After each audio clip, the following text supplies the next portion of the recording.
할렐루야. 오늘 드릴 설교 말씀의 제목은 영생에 이르는 길입니다. 본문은 마태복음 19장 16절로 22절의 말씀입니다.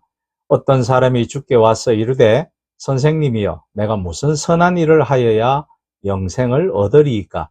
예수께서 이르시되 어찌하여 선한 일을 내게 묻느냐? 선한 이는 오직 한 분이시니라. 내가 생명에 들어가려면 계명들을 지키라. 이르되 어느 계명이오니까? 예수께서 이르시되 살인하지 말라, 간음하지 말라, 도둑질하지 말라, 거짓 증언하지 말라, 내 부모를 공경하라, 내 이웃을 내 자신과 같이 사랑하라 하신 것이니라. 그 청년이 이르되 이 모든 것을 내가 지켜 사온데 아직도 무엇이 부족하니이까? 예수께서 이르시되 내가 온전하고자 할진대 가서 내 소유를 팔아 가난한 자들에게 주라. 그리하면 하늘에서 보화가 내게 있으리라. 그리고 와서 나를 따르라 하시니 그 청년이 재물이 많음으로 이 말씀을 듣고 근신하며 가니라. 아멘. 사람이 걸어가는 길이든 종교적으로 혹은 신념으로 이루어야 할 목표나 목적을 향해 정진하거나 노력하는 것을 길 또는 한자로 도라고 표현하기도 합니다. 그와 같은 의미에서 사람이 또 한평생을 걸어가되 반드시 깨우치고 싶은 진리를 도라고도 부릅니다.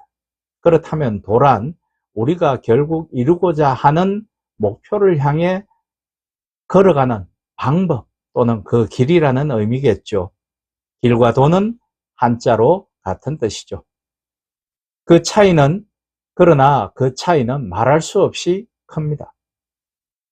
그래서 사람들은 간단한 듯 하지만 그 오묘하고 깊은 진리를 알기 위해 평생을 고민하고 번뇌하죠.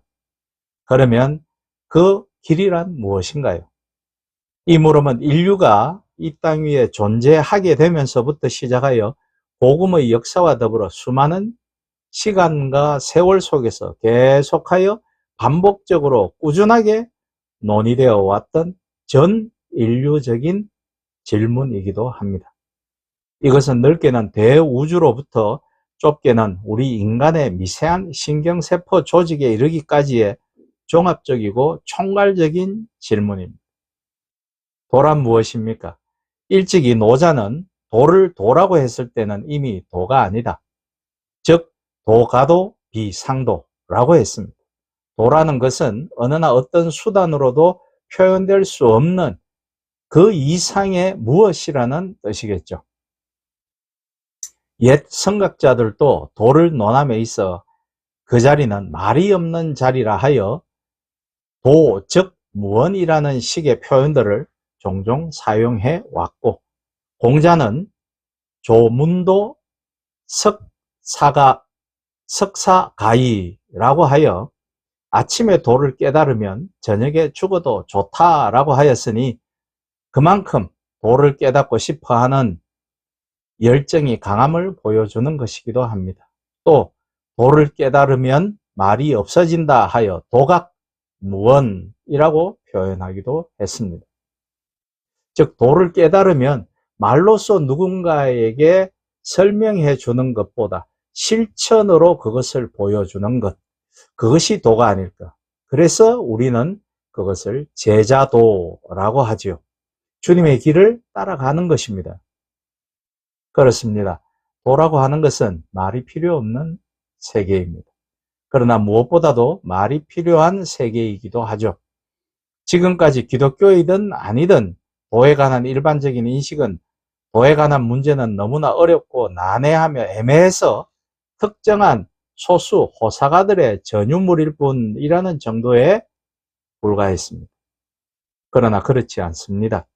도라는 진리, 특별히 그리스도라는 진리의 도는 우리 인류가 지금까지 물어왔던 모든 질문들과 그에 대한 모든 대답들, 인문과학에서부터 자연과학에 이르기까지 창조 이전부터 아득한 미래의 일에 이르기까지 모든 것들을 망라하고 내포하는 대단히 포괄적인 것이기에 알고 싶은 것입니다.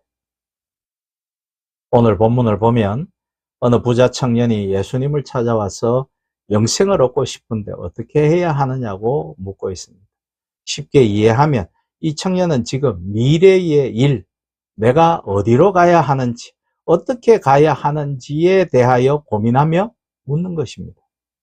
즉, 그 길, 도에 관해서 묻는 것이죠. 이 청년은 모든 것을 다 가진 청년이었습니다. 이 청년이 젊은 나이에 부자이며 관원인 것을 보면 아마 좋은 가정 환경에 좋은 부모를 만났던 것 같습니다. 소위 요즘 말로 하면 금수저라고 할 수 있겠죠. 본문을 보면 그 사람은 하나님의 말씀도 잘 지키는 사람인 것으로 보입니다. 세상적으로 모든 것을 다 갖춘 부족한 것이 없는 사람이었지만 그가 꼭 한 가지 알고 싶은 것이 있었습니다. 그것은 바로 죽은 후에 영원히 살 수 있는 영생에 이르는 길, 구원에 대해 알고 싶어서 예수님을 찾아간 것입니다. 청년의 물음에 예수님은 아주 뜻밖의 말씀을 주십니다. 영생에 이르려면 그가 지금 가지고 있는 것을 버려야 한다는 것입니다. 버리지 않으면 얻을 수 없다라는 진리를 먼저 가르치셨습니다. 마태복음 19장 22절을 보면 그 청년이 재물이 많음으로 이 말씀을 듣고 근심하였다 합니다. 자신이 가진 것을 버리고 영원한 생명을 얻을 것인가? 지금 가진 것으로 만족해야 하는가? 그는 여러 가지 생각이 들었을 것입니다.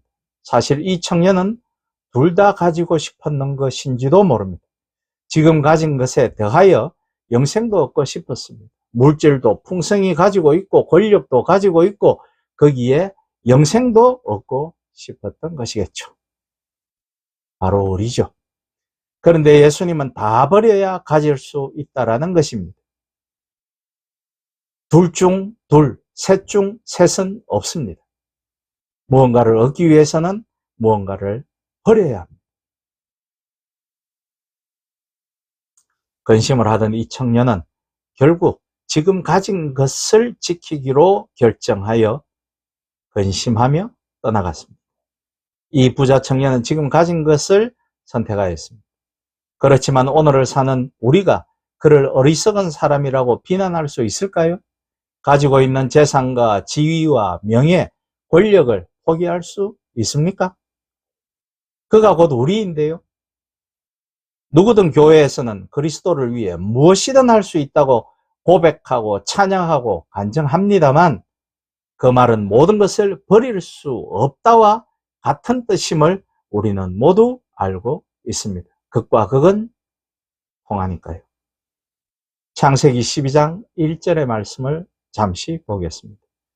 여호와께서 아브라함에게 이르시되 너는 너의 고향과 친척과 아버지의 집을 떠나 내가 내게 보여줄 땅으로 가라. 우리가 잘 아는 말씀입니다. 잘 아는 말씀인 것처럼 느끼는 구절이죠. 갑자기 하나님께서 아브라함을 찾아오십니다. 그리고 아브라함에게 지금 잘 살고 있는 곳을 떠나라고 말씀합니다. 아브라함의 고향은 갈대아 우르였는데 그의 아버지 데라가 하란으로 이주하여 하란에서 살게 되었습니다. 하란은 상업의 요충지로 물질적으로 풍부하며 문명이 발달한 도시로 지금의 이라크입니다. 그는 그곳에서 막강한 부로 일족을 이끌었던 거부였으며 족장이었습니다. 그러니 부와 권력이 막강했죠. 그가 소유한 부와 명예와 권력을 다 내려놓고 그는 도무지 알 수도 없는 미지의 곳으로 하나님이 가라는 이 말씀을 읽을 때마다 저는 왜 하나님께서 그가 지금 가지고 있는 그 막대한 재산과 권력을 버리고 가라고 하신 것인지, 왜 아브라함은 그 무리한 하나님의 명령을 무슨 마음으로 순종한 것인지 못내 궁금합니다. 예수를 믿는 사람 중에 이 부자 청년과 같은 사람도 있고 아브라함과 같은 사람도 소수지만 있을 것입니다. 솔직히 부자 청년과 같은 사람이 대부분이며 아브라함과 같이 세상적 기준으로 소위 정신 나간 이들은 극소수일 것이라 생각합니다. 우리 모두는 그렇게 생각합니다. 그가 정신 나간 사람이라고. 오늘 분명히 예수께서는 하나님이 주시는 영원한 생명과 구원을 얻기 위해 무언가 버려야 얻을 수 있다고 부자 청년에게 말씀하셨지만 우리는 버리기는커녕 지금 가지고 있는 것 위에 더 많은 것을 하나님의 은혜로 가지고 움켜쥐고 쌓아두고 싶어 하는 것이 사실일 것입니다. 믿는 자들은 모두들 그것을 축복이라고 이야기합니다. 아브라함과 부자 청년 두 사람은 다 네가 가진 것을 버리라는 말씀을 들었습니다. 이 말씀에 아브라함은 자신이 가졌던 모든 것을 버리고 자기가 살던 정든 땅 하란을 떠났을 때 그는 더 큰 복을 하나님으로부터 받았습니다. 그 복이란 부, 명예, 권력이라는 물질의 복이 아니라 그것은 바로 그가 하나님을 얻었다라는 것입니다. 이것이 중요합니다. 그러니 그가 이 지구상에서 가장 강력하고 큰 영향력으로 모든 부분에서 인류를 이끌어가는 민족의 큰 아버지가 될 수 있었던 것이겠죠. 아브라함은 버림으로 하나님이라는 감히 상상할 수 없는 분의 친구가 된 것입니다. 우리가 하나님 앞에 드리는 기도를 가만히 생각해 보면 내가 가진 것 잘 지키게 하시고 거기에 더하여 무엇을 더 주십시오 하는 것입니다. 자신이 가진 것을 지키고 그것에 더하여 영생을 가져보겠다라고 하는 부자 청년의 마음이 바로 우리가 드리는 기도이며 우리의 현재의 신앙 정도인 것입니다. 예수님께서는 21절에서 분명히 말씀하시고 있습니다. 네가 온전하고자 할진대 가서 내 소유를 팔아 가난한 자들에게 주라. 그리하면 하늘에서 보화가 내게 있으리라. 그리고 와서 나를 따르라. 예수님은 이미 이에 대하여 마태복음 6장 20절로 24절에서 우리에게 교훈 주시기를 오직 너희를 위하여 보물을 하늘에 쌓아두라 하시며 한 사람이 두 주인을 섬기지 못할 것이니 혹 이를 미워하고 저를 사랑하거나 혹 이를 중히 여기고 저를 경히 여김이라. 너희가 하나님과 재물을 겸하여 섬기지 못하느니라 라고 말씀하셨습니다. 우리가 다 아는 삼성의 창업주 고 이병철 회장이 타계하기 한 달 전에 천주교회에 24개의 종교적 질문을 A4 용지 5장으로 정리하여 물은 적이 있습니다. 그 무렵은 여러 신부들의 손을 거쳐 가톨릭계의 대표적 석학인 정의채 당시 가톨릭대 교수에게 건네졌습니다. 정 신부는 그거에 관해 충실히 답변을 준비했고 조만간 이 회장을 직접 만나 답을 건네줄 예정이었으나 갑자기 이 회장의 건강이 악화되어 건강이 좀 회복되면 만나자라는 연락이 왔지만 이 회장은 폐암으로 한 달 후에 타계하고 말았습니다. 당연히 문답의 자리는 무산되었겠죠. 정신부는 20년 넘게 질문지를 간직했다가 그 후 그의 제자인 차동엽 인천 가톨릭대 교수에게 질문지가 넘어가 차 신부가 여기에 답을 새로이 준비하여 2011년 연말에 잊혀진 질문 명진 출판사 간입니다. 거기에서 책을 내게 됩니다. 신이 존재한다면 왜 자신을 드러내지 않는가? 라는 첫물음부터 지구의 종말은 오는가? 라는 마지막 질문까지 경제계의 거목이 던졌던 종교적 질문에는 한 인간의 나약하고도 깊은 고뇌가 녹아 있었습니다. 그 고뇌는 본문의 부자 청년에게도 오늘을 사는 우리에게도 정면으로 묻고 있습니다. 고 이병철 회장은 답을 듣지 못하고 우리가 알 수 없는 곳으로 떠났습니다. 그러나 그가 답을 들었다 하더라도 그가 가야 할 길을 아무 변화 없이 갔을 것 같기도 합니다. 왜냐하면 물질을 주무르는 사탄의 다른 이름인 만몬이 그의 자녀들에게 막대한 재산을 아무 이유 없이 가난한 자들에게 주거나 그의 자녀들이 자기 선친의 그 막대한 재산을 결코 포기하지 않았을 것이기 때문입니다. 많은 재벌가의 형제들끼리의 다툼을 우리는 보았기 때문이죠. 저는 이 땅의 수많은 부자 청년들 뿐만 아니라 나이가 들 만큼 들고 인생을 알만한 시니어 세대가, 즉 노인 세대가 삶의 정수를 깨닫지 못하고 여전히 탐욕에 움켜진 손을 펴지 못하는 모습을 종종 봅니다. 주님께서는 버리라 하십니다. 아니, 그냥 버리라가 아니라 나누라고 하시죠. 내게 채워진 것으로 나누고 기부하여 내가 비워질 때 더 좋은 것으로 나에게 채워주신다는 복음의 패러독스를 오늘 깨달으시기를 소망합니다. 아브라함은 과감히 버림으로 이 지상에서 그 누구도 누리지 못한 참된 복을 받게 되었습니다. 부자 청년은 버리지 못해 하나님의 나라를 슬퍼하며 어디론지 모를 길로 걸어갔습니다. 참도인 진리를 깨닫지 못하고 찾지 못한 것이겠죠.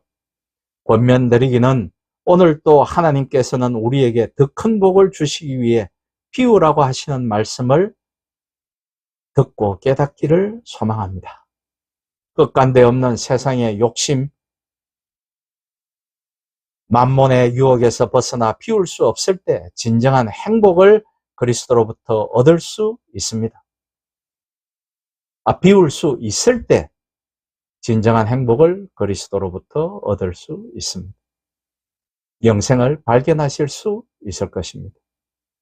버림으로 얻었던 아브라함의 복이 여러분 모두에게 있기를 예수님의 이름으로 축복하며 부탁드립니다. 아멘.